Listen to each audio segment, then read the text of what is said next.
There's a bonsai beginner mistake that we all make that has a material effect on the quality of our bonsai trees.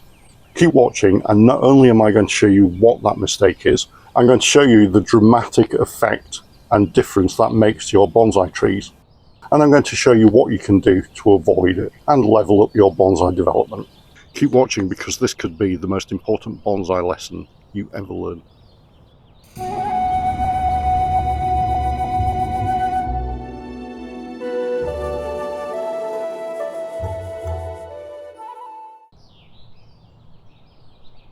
Let me ask what at first might seem like a foolish question, but bear with me.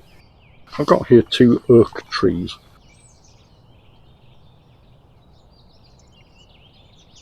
But which of them do you think is the oldest or most mature tree? I'm going to guess that you chose this tree, but what was it about this particular tree that made you think it's an older, more mature tree? What are the characteristics that make you think that this is older than this?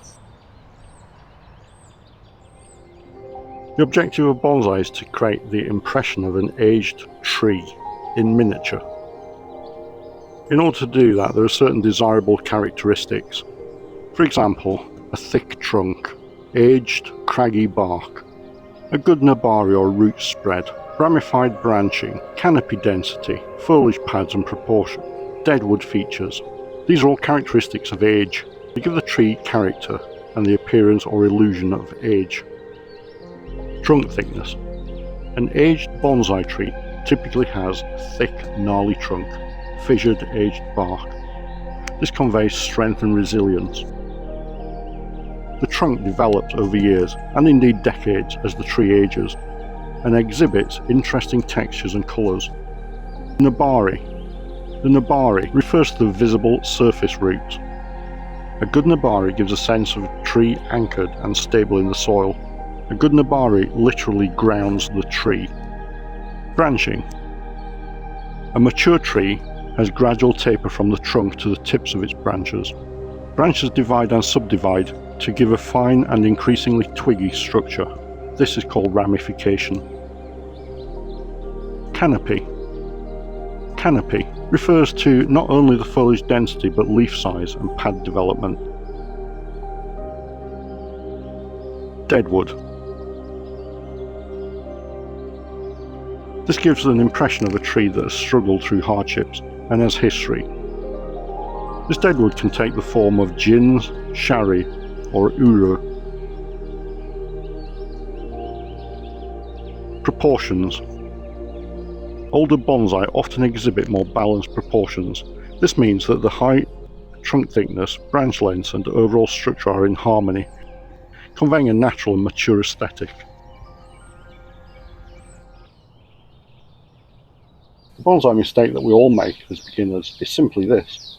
We put an immature tree into a bonsai pot and think that we've created a bonsai. And whilst bonsai literally means plant or tree in a pot or tray, there's a little bit more to it than that. Effectively what we've done is we've put this young tree into an environment where it's limited in terms of resources and nutrients, and that will affect the growth of the tree. And it means that this tree may look pretty much the same in another 5 years' time because we've really slowed down the growth and development of the tree in this pot. The natural beginner impulse in bonsai is to get a tree directly into a pot, and hey presto, instant bonsai. The problem is this is a constrained and managed environment. Contrast a tree in a pot with a tree in the ground. In the ground, the tree is free to extend its roots in search of nutrients. The pot is limiting physically. It has limited resources, limited water and limited nutrients. There is also only finite space in the pot.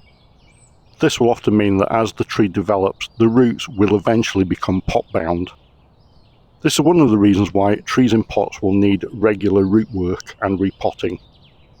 For a tree newly planted or transplanted into the ground, year 1 will be slow as the tree is in shock. In year 2 the roots will begin to develop as the tree gets established, and in years 3 and subsequent years the tree will begin to put on significant growth.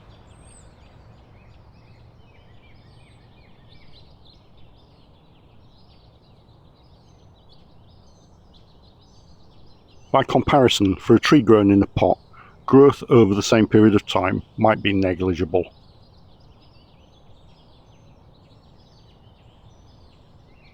Whilst growth may not have stopped, consider it has been put into slow motion. Before I continue and show you some almost unbelievable examples, I just need for you to hit the like button. And you might want to consider subscribing to be notified of future videos. Here are two garden centre hawthorn trees that I bought from the same batch about 2.5 years ago. You can see that the first one of these is still planted in its nursery container. It started ramifying and developing some twigginess in the upper branches. What I'd like to show you is this tree from the same batch, planted into a pond basket, and I don't know if you can see there, but the trunk is significantly thicker on this one than on this one. And the reason for that is that these pond baskets provide a lot of aeration to the roots, and if your tree has got healthy roots, that helps it to thicken up faster and develop more foliage. I have here a 4-year-old silver birch sapling, which was a cell-grown tree which I bought from the Woodland Trust 4 years ago. And you can see it's been sat in a corner of the garden. It's in this nursery pot, and it's just been sat in the quiet corner of the garden, left to its own devices for the last 4 years. Now I want to show you a dramatic example of what might have happened if I planted this tree into the ground. This little area of the garden is a growing bed where I'm ground planting and thickening up some trees. In here I've got one of the silver birch trees from the same batch as the first tree which I showed you. So in this deepest, darkest corner, here's the original silver birch tree from the Woodland Trust in its nursery container. And just behind that, we've got another tree from exactly the same batch that was originally like this, that was ground planted about 3 years ago. And you can see that the trunk of this tree, again, is 2 inches across and significantly thicker than this one, which is exactly the same age, and just demonstrates the benefits of growing your trees in the ground where they've got unrestricted access to the water and the nutrients and the space that they require to grow. And what that means is this tree is thickened up significantly faster and will acquire a more aged looking bark and a thicker trunk than the tree that's still in the pot, which is in a more restrictive environment where we're managing the water and the nutrients in the pot. But if you think that's impressive, just let me show you this. Believe it or not, this is a 1-year-old silver birch sapling that's self-seeded into the front garden. And you can see by comparison, this is the 4-year-old tree in a pot, and this is the 1-year-old tree growing in the open ground. You can see that whilst the trunk of the tree that's in the pot is barely a centimetre wide, the tree that's growing in the ground is probably about 2 inches thick. And that tree, which is possibly about 5 foot tall now, is only a year old.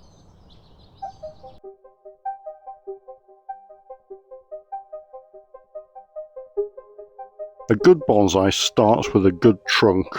The trunk is the framework on which everything else literally hangs.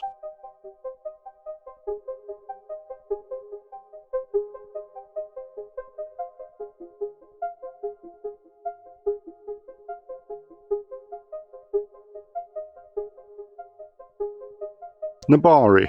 My preferred way to develop nebari is in a wide aerated basket. This develops shallow roots and provides aeration for healthy development.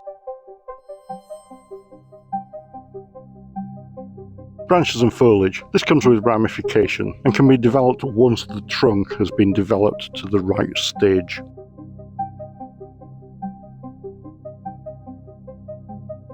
Branches and ramification can be built or rebuilt in a short number of growing seasons.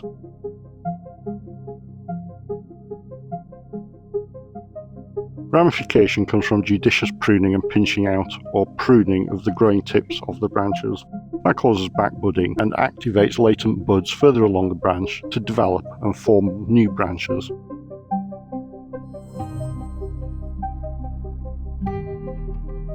It causes a continual subdivision along the branches.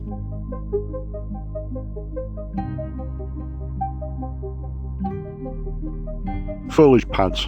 These are a final step in refinement. Once you've got the trunk and you've developed the branches, you can then worry about placement of the foliage.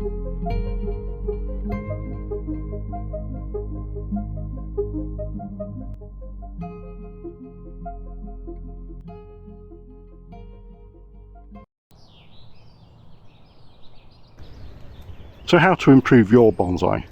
Pick good starter material. Don't waste time on weak and poor material that's unsuited to bonsai.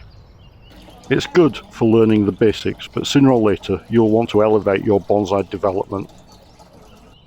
Start with the trunk.